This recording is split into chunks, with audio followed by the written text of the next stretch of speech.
Hi friends, இன்றைக்கி நம்ம பதிவில் பொங்கல் பண்டிகையை பற்றி பார்க்கலாங்க. நம்ம சேனலில் நம்மளோட தமிழ் மாதமான தை முதல் நாளில் தான் நம்ம பொங்கல் பண்டிகையாக நம்ம தமிழ்நாட்டில் கொண்டாடுறோம். இது தமிழ்நாட்டில் ரொம்ப முக்கியமான ஒரு பெரிய பண்டிகையாகும். இந்த பண்டிகை குளிர்காலம் முடிந்து வசந்த காலத்தை வரவேற்கிறதுனால உழவர்களுக்கெல்லாம் இது ரொம்ப ஒரு முக்கியமான பண்டிகையாக கருதப்படுகிறது. அதாவது நம்ம சூரியன் பகவானுக்கும் மாடு அதாவது லக்ஷ்மி ஆகிய 2 பேருக்கும் நம்ம நன்றி செலுத்துவதற்காக இந்த பண்டிகையை நம்ம கொண்டாடுறோம். இது போகி முதல் நாளை துவங்கி காணும் பொங்கல் வரை 4 நாள் இந்த பண்டிகையை கொண்டாடப்படுகிறது. இந்த போகின்ற நாளில் நம்ம பழையதெல்லாம் கழிச்சிட்டு புதுசை நம்ம அந்த வருஷத்துலேருந்து கொண்டு வர்றதுக்கு தான் போகி பண்டிகைன்னு சொல்லி கொண்டாடப்படுகிறது. இந்த வருடம் நமக்கு 2024 வருஷம் ஜனவரி மாதம் 14ஆம் தேதி நமக்கு போகி பண்டிகையை கொண்டாடுறோம்.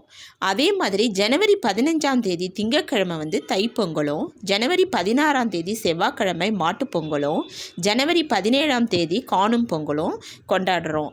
இப்போ இந்த பொங்கல் எல்லாம் நம்ம எப்படி வைக்கிறதுன்றதை பார்க்கலாம். எந்த நேரத்தில் எந்த இதுவில் வைக்கலான்னு பார்க்கலாம். பொங்கல் நம்ம நேரம் பார்த்து வைப்பது தான் நம்ம முன்னோர்கள்லாம் ஒரு ஐதீகமாக வச்சுட்டு இருந்தாங்க. இது ராவு காலம் யமகண்டத்தெல்லாம் தவிர்த்துட்டு இந்த ஆண்டு பொங்கல் பண்டிகை திங்கட்கிழமை வர்றதுனால நம்ம காலையில் 7:30லேருந்து 9 மணி வரைக்கும் பொங்கல் வைக்கக்கூடாது.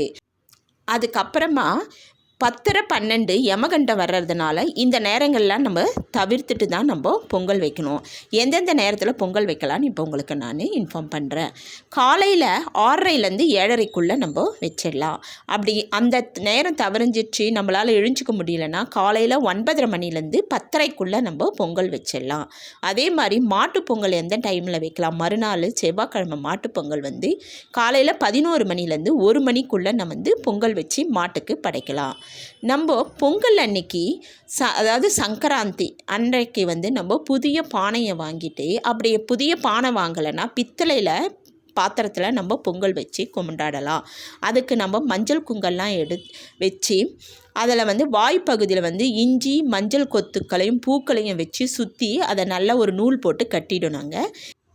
வாசலில் அடுப்பு வச்சு அந்த பாத்திரத்தை அந்த அடுப்பில் வைக்கணுங்க. அதாவது சூரிய பகவானுக்கு முன்னாடி வச்சோம்னா ரொம்ப சிறப்பானது. நம்மளால் முடியலன்னா நமக்கு வாசல்லாம் இல்லைன்னா வீட்டுக்குள்ளே கூட நம்ம வைக்கலாம். அந்த பாத்திரத்தில் பால் தண்ணீரும் முதல்ல சேர்த்துட்டு அந்த பாலும் தண்ணியும் நம்ம பொங்கி வர சொல்ல பொங்கலோ பொங்கல் என்று சத்தமிட்டு கூறணும்னா ரொம்ப ரொம்ப நல்லது. அதெல்லாம் கிராமத்தில் நிறைய செய்வாங்க.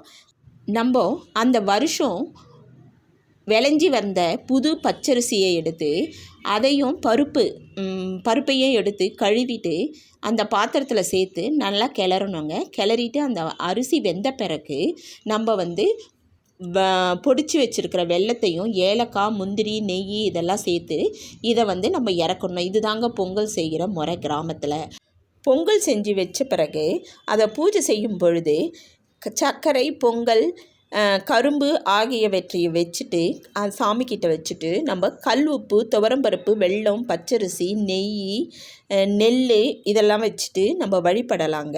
இது மகாலட்சுமிக்கு லக்ஷ்மி வாசம் செய்யும் பொருளாக கருதப்படுவதனால இதெல்லாம் வச்சு நம்ம பூஜை செஞ்சோம்னா நம்ம வீட்டில் செல்வம் பெருகுன்றது ஒரு ஐதீகங்க.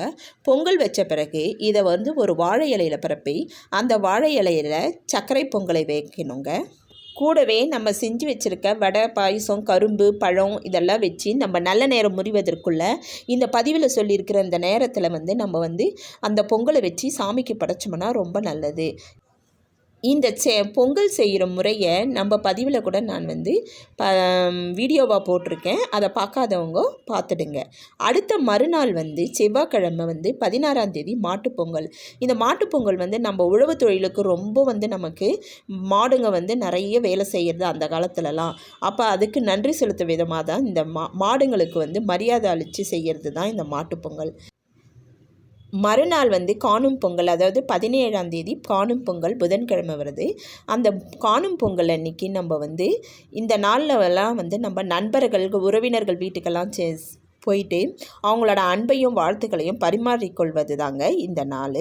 அது இந்த 4 நாட்களும் நம்ம தமிழர்கள் உற்சாகமாக கொண்டாடி ரொம்ப மகிழ்வார்கள். பொங்கலை பற்றி இந்த பதிவில் எல்லா விஷயமும் நம்ம பார்த்தாச்சுங்க. இந்த பதிவு உங்களுக்கு பிடிச்சிருந்துச்சின்னா எங்கள் சேனலுக்கு லைக் பண்ணுங்க, ஷேர் பண்ணுங்க, சப்ஸ்கிரைபும் மறக்காமல் பண்ணிவிடுங்க.